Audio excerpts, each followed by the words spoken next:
Reddit, I need some perspective on this. I need advice with my family predicament, which has been accumulating for decades, but it's a long one. Despite growing up in a seemingly typical suburban Massachusetts family, I, 35 degrees Fahrenheit, have always struggled with this particular dynamic. The golden child has always been my older sister, Kate, 42F. Our home has been a monument to Kate's life since I can remember, with every wall adorned with her accomplishments and every discussion focused on her life. My parents were too busy getting ready for Kate's college interviews to buy a cake for my 10th birthday, which I can still clearly recall. They even attempted to pass off Kate's leftover graduation cake, which still had her name on it, as my birthday cake. As I grew up, Kate's accomplishments eclipsed every significant event in my life. Kate had recently been selected to the debate team, so my parents were hardly aware that I had made the honor roll in middle school. Kate had to tour a college campus, so they were unable to attend the ceremony when I won a local painting competition in high school.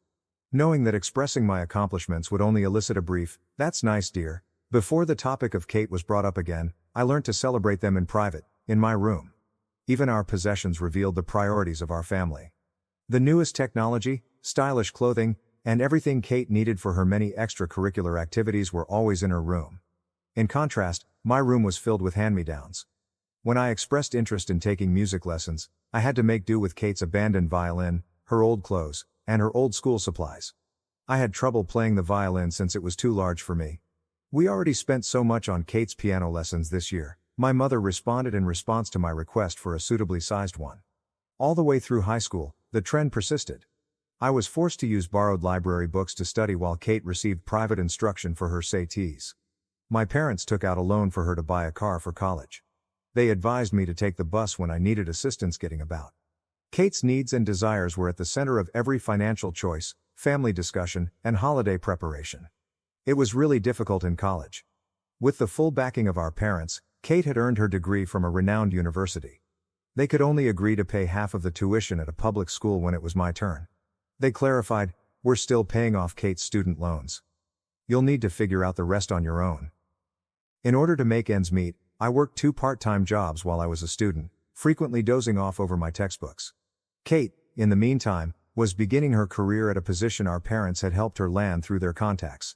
7 years ago, Kate got married, and everything changed, or rather, grew worse. For a whole year, our family's whole attention was on the wedding. For her ideal wedding, which included a designer gown, an opulent location, and a guest list of more than 300, my parents took out another loan.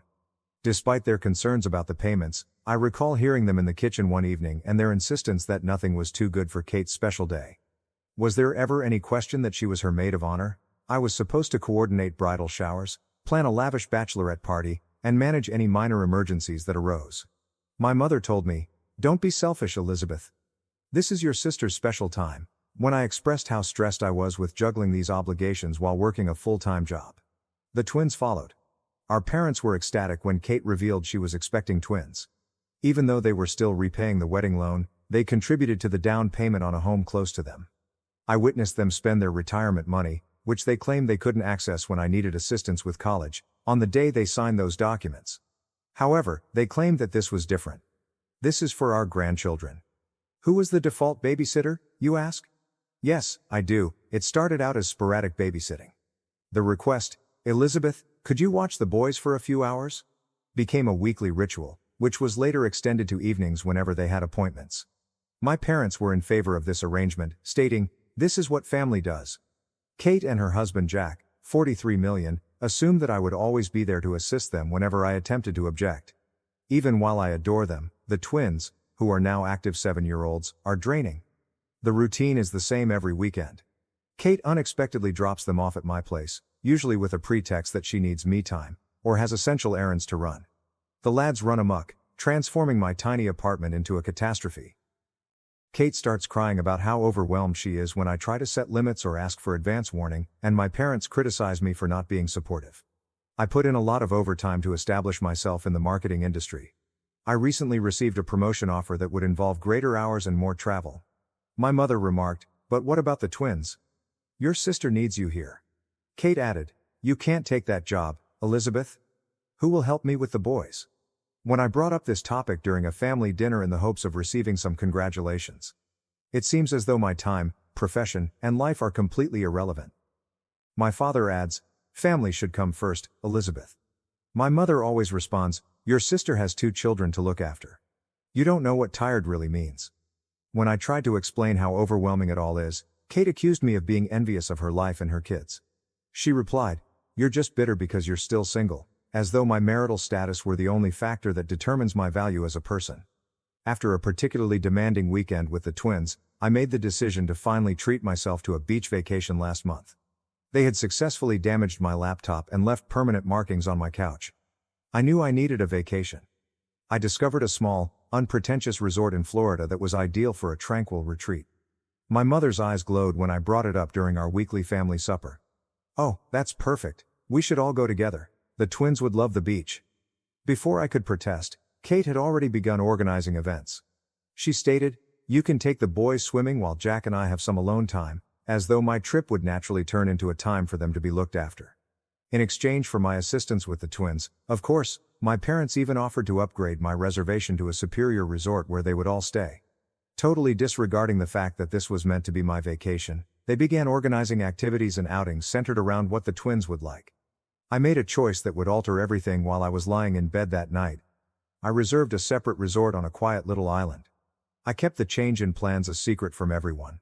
Silently, I began preparing by scheduling time off work, packing my things covertly, and ensuring that my emergency fund was available. Even though I know it's dishonest, I simply couldn't stand it any longer. At the airport, they will be separated from us. While I board my flight to another location, they will be traveling to Florida. I've disabled location sharing and am ready for the inevitable criticism. Yes, I am aware that there will be drama. Yes, I am aware that they will be upset. But I want to prioritize myself for the first time in my life. I've been the dependable sister, the ideal daughter, and the always available aunt for 35 years. To meet my family's expectations, I've given up my social life, my weekends, and my own needs. I was constantly babysitting, so I missed out on dating prospects. I have declined advancements that might conflict with the needs of my family. To be there for them whenever they need me, I've put my personal life on hold. Right now, I'm fleeing a lifetime of being taken advantage of, not just a holiday.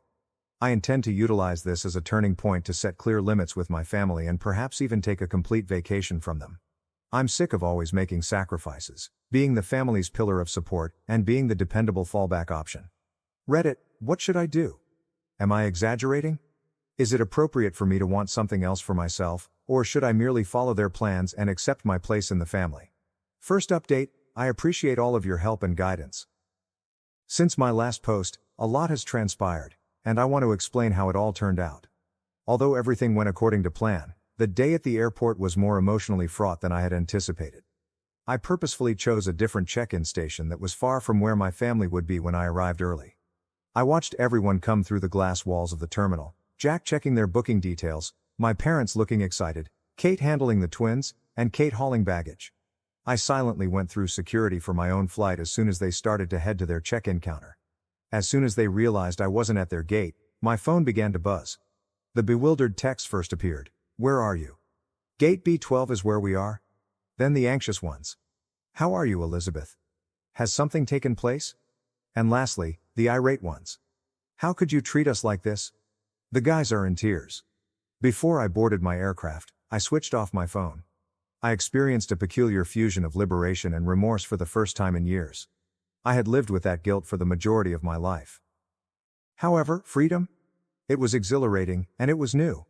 The crowded tourist destination they were going to was nothing like the little island where my resort was located. Years of strain vanished the instant I set foot on the beach. No twins to babysit, no family problems to handle, no schedule to adhere to. The ocean, me, and complete freedom. In fact, the first 2 days were challenging. The twins would be eating lunch now, or Kate would typically require assistance going to bed at this hour, so I kept checking the time. It's difficult to break decades of indoctrination. However, something changed on the 3rd day. I experimented with things I had always wanted to do but had never had time for. I loved every minute of my silly yet fun surfing lesson. I became friends with a bunch of lone travelers when I enrolled in a yoga class by the beach. I even had a spontaneous dinner date with a fascinating man I met at the resort's coffee shop one evening. Even though it was only a casual supper, it served as a reminder that I could live a life apart from my family. When I eventually turned my phone back on after 5 days, that was the true test. There were dozens of voicemails, more than 300 text messages, and 147 missed calls. Even my mother had called my place of employment to report a family emergency. Fortunately, I had previously told my supervisor that I would be taking a holiday. Some of the voicemails were played for me. My mother's tone changed from one of concern to one of rage to one of manipulation. "Elizabeth, how could you leave your family in such a way? The twins are inconsolable. Did we raise you this way?" Even worse were Kate's messages. "You've ruined everything." The lads are persistent in their request for Aunt Lizzie. "I can't handle meetings by myself, so Jack had to shorten them." However, one message struck a different chord. My father sent it, and he seemed unsure for once. "Elizabeth, please let us know you're safe even though I don't understand what's happening." I had never heard him talk to me without instantly defending Kate or pressuring me to do more before. I texted our family group chat just once. "I'm having a great vacation and am safe. When I get back, I'll get in touch with you. Please give me space." I then turned off the conversation and resumed talking to myself. The following 5 days were life-changing. In addition to reading bedtime stories to the twins, I also read 3 novels. I spoke with other guests without interruption. Every evening, instead of rushing home to assist with baths and sleep, I watched the sunset. In order to digest years' worth of suppressed emotions, I even began journaling. I ate dinner at a little beachside eatery last night. When the elder waitress saw that I was alone, she inquired as to whether I was content with my seclusion. She said something that stuck with me after I gave her a brief explanation of my circumstances. "Family is vital, honey, but not at the expense of your own well-being. Putting yourself first is sometimes the boldest thing you can do." I didn't head straight to my flat when I got home. In order to give myself time to get ready for the inevitable confrontation, I had reserved a hotel room for 2 nights. During this period, I updated my work emergency contacts, changed the locks on my doors, and, above all, put my boundaries in writing. I accidentally liked a coworker's post on social media, which is how my family found out I was back. My mother and Kate arrived at my apartment building in a matter of hours, constantly buzzing my intercom. Across the street, I watched them from the window of my hotel room, feeling oddly cut off from their spectacular performance. I'm going to confront them tomorrow, at a neutral coffee shop, not my residence. I know it won't be simple, but I've prepared what I want to say. When I consider it, my hands tremble. But I'm choosing myself for the first time in my life. And I know I'm doing the right thing in spite of the worry, the guilt, and the drama that will undoubtedly ensue. I'll provide another update following my talk with my family. I'm grateful because Reddit gave me the confidence to take this first step toward independence. Second update. As scheduled, my family and I gathered at the coffee shop, and it was even more heated than I had anticipated. This is what took place. The encounter at the coffee shop began politely enough. I got there early and sat at a corner table, where I could see the front door and the emergency exit, a habit I'd formed from years of expecting family drama. I could hardly grasp my coffee cup because my hands were shaking so much. My parents, Kate, and, surprisingly, Jack all showed up together. I am glad there are no twins. I raised my hand and said what I had practiced before they began their planned speeches. I'm establishing boundaries, and they can't be negotiated. The 2 hours that followed were a masterclass in manipulating emotions.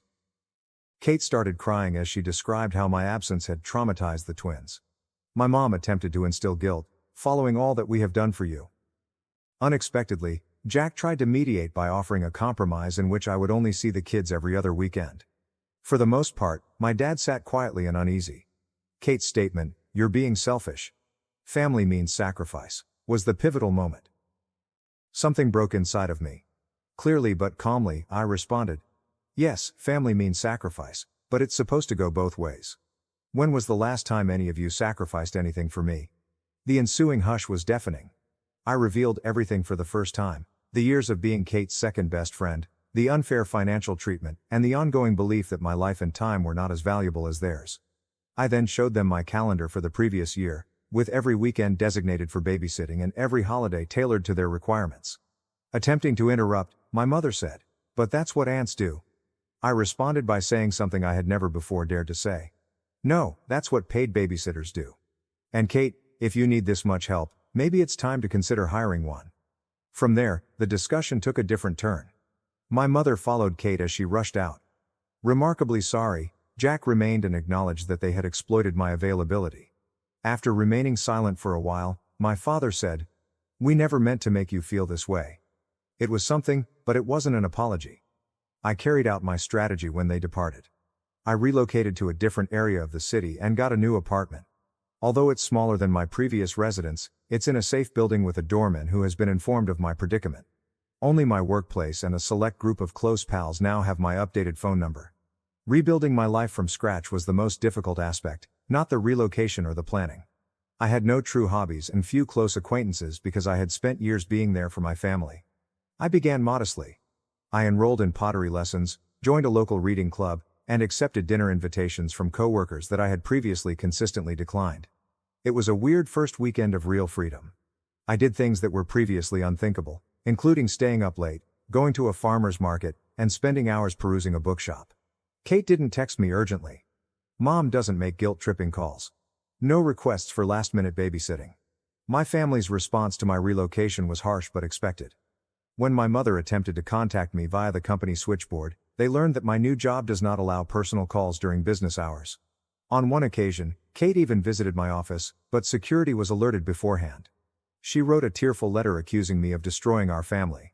Jack was the source of the unexpected development. He apologized by email for his part in making the scenario possible. At first, Kate objected to him taking the twins to events on the weekends, but she has since come to terms with it. It's a minor yet important modification.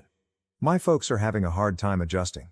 Dad occasionally texts, usually in an embarrassing attempt to strike up a conversation.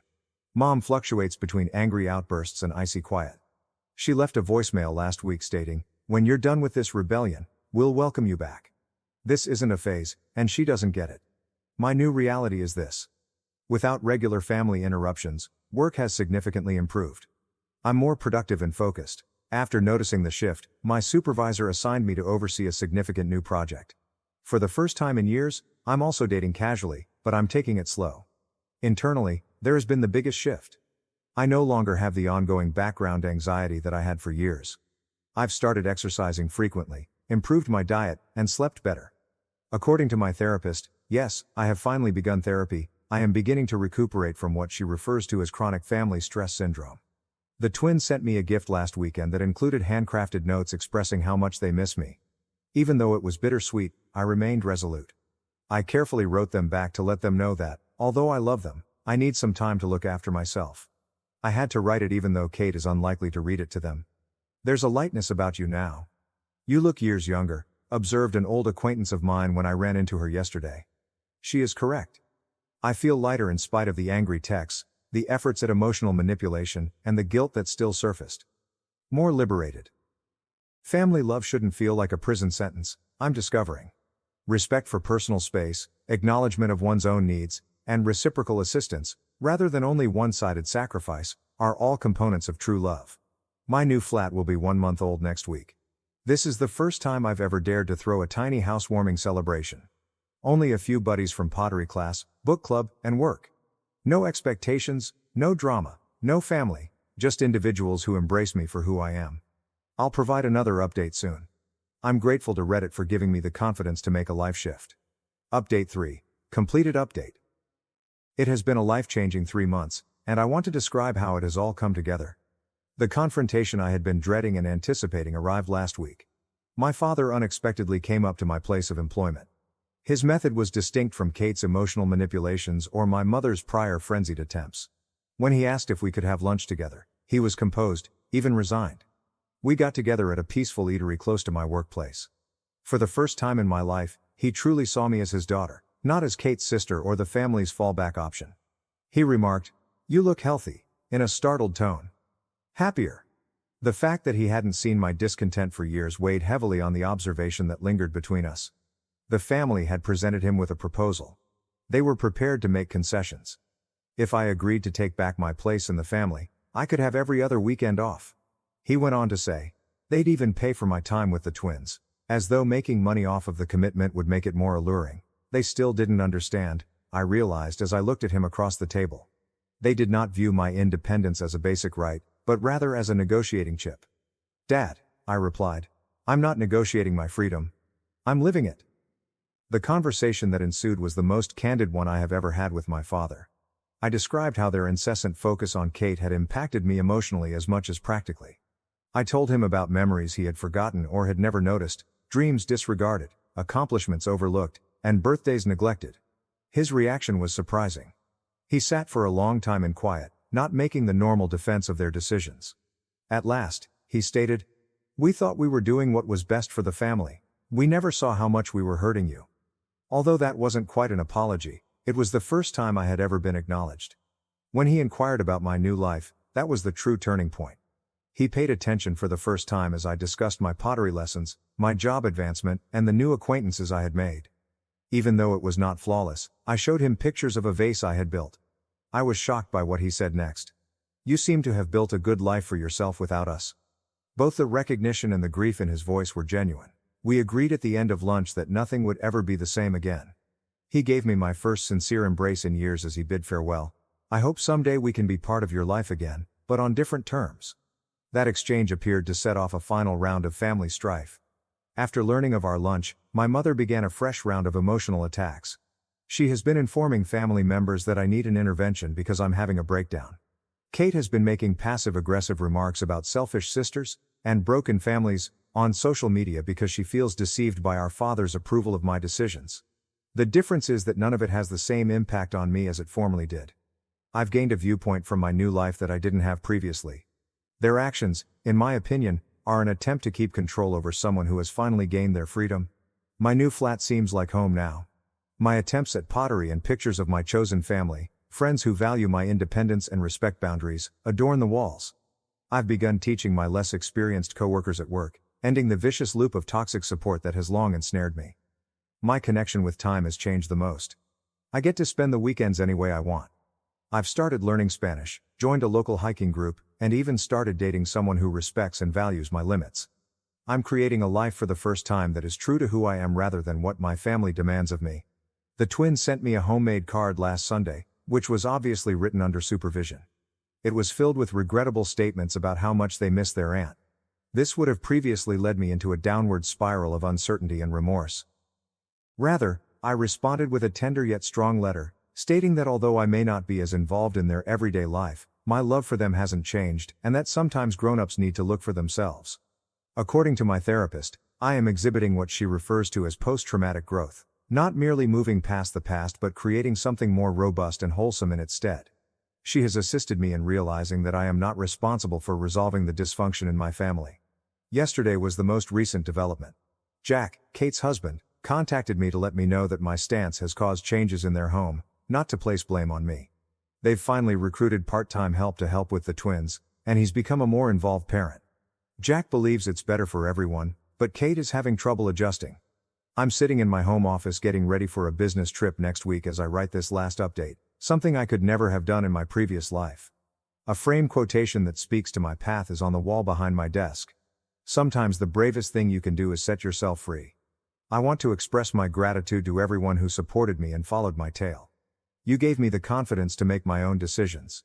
If you're wondering if people in comparable circumstances are selfish for desiring their own lives, know that you're not. Being free is not selfish. Treating oneself is not unkind. Setting limits is not a sign of treachery. I have no idea how my relationship with my family may develop in the future. Perhaps one day we'll discover a different kind of connection, one based on respect for one another rather than duty. In the interim, I'm concentrating on fostering the life I've built, including my friendships, interests, profession, and, above all, my sense of self. This is not merely a conclusion, it's just the beginning. And I'm looking forward to what comes next for the first time in my life. Thank you for watching. If you haven't subscribed yet, please do so and hit the notification bell to stay updated with more shocking real-life stories happening around you.